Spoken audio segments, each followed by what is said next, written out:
আজকের এই রায়ের মাধ্যমে ন্যায় বিচার পেয়েছেন। সবাইকে এই মামলা থেকে খালাস দেওয়া হয়েছে।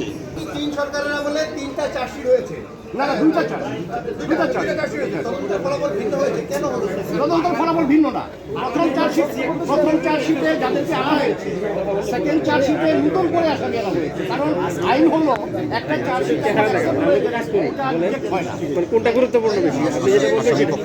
এই মামলা রাজনৈতিক হীন উদ্দেশ্যে মামলাটা দায়ের থেকে ট্রায়াল পর্যন্ত করেছে শেখ হাসিনা ওয়াজেদের ডিক্টেটে।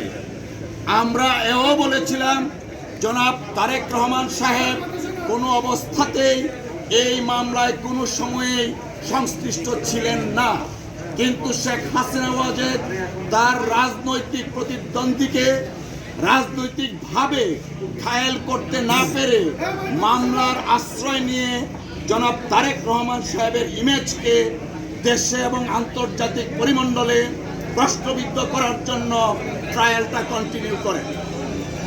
আপনারা ইতিমধ্যে শুনেছেন যারা এই মামলার দণ্ডপ্রাপ্ত ছিলেন এবং আপিল করেছেন এবং যারা আপিল করেননি সবাইকে এই মামলা থেকে খালাস দেওয়া হয়েছে।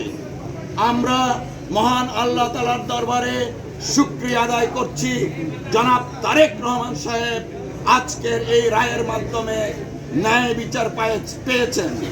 আজকে প্রমাণিত হয়েছে রাজনৈতিক উদ্দেশ্যে জনাব তারেক রহমান সাহেবকে যে মামলায় সাজা দেওয়া হয়েছিল সেই মামলায় আইনগতভাবে মোকাবেলার মাধ্যমে তিনি আজকে বেকসুর খালাস পেয়েছেন। আমরা আরেকটা কথা একটু বলতে চাই, তা হলো প্রথমেই বলেছি গত 2 দশক যাবৎ এই 21শে আগস্টের মামলাটা বাংলাদেশের রাজনীতিতে ডমিনেট করেছিল এবং সম্পূর্ণভাবে শেখ হাসিনা এবং আওয়ামী লীগের নেতাদের প্রপাগান্ডার শিকার হয়েছিলেন জনাব তারেক রহমান সাহেব।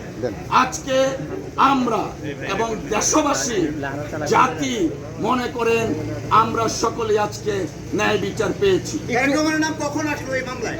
তারেক রহমান সাহেবের নামটা এসেছিল, আপনারা জানেন 4টা চার্জশিট দেওয়া হয়েছিল, 3টা চার্জশিট।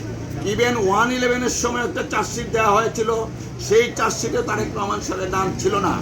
শেখ হাসিনা ওয়াজেদ যখন ক্ষমতায় আসলেন তখন আব্দুল কাহার আকন্দকে নিয়োগ করে 4র্থ চার্জশিট দেন।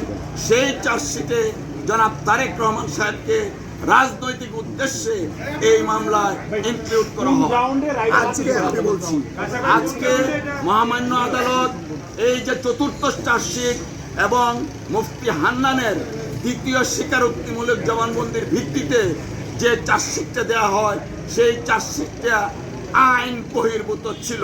সিআরপিসি এবং এভিডেন্স অ্যাক্টে এই চার্জশিটের কোনো আইনগত ভিত্তি নাই। তাই এই চার্জশিটে যারা অন্তর্ভুক্ত ছিল তারা এই মামলা থেকে খালাস পেয়েছে। কারো কাছে স্বপ্ন পূরণ, কারো আনন্দের উপলক্ষ, আবার কারো জীবন পাল্টে দেওয়ার মুহূর্ত, কখনো জীবন বাঁচাতে সর্বোচ্চ গতিতে উড়ে চলা, কারো আবেগের শেষ মুহূর্ত, আপনজনের শেষ বিদায়ে শামিল হওয়া, এমন সব ইচ্ছে পূরণে সর্বনিম্ন ভাড়ায় দ্রুত গতির বাহন প্রবাসী হেলিকপ্টার। আপনার প্রয়োজনে যোগাযোগ করুন আমাদের হটলাইনে।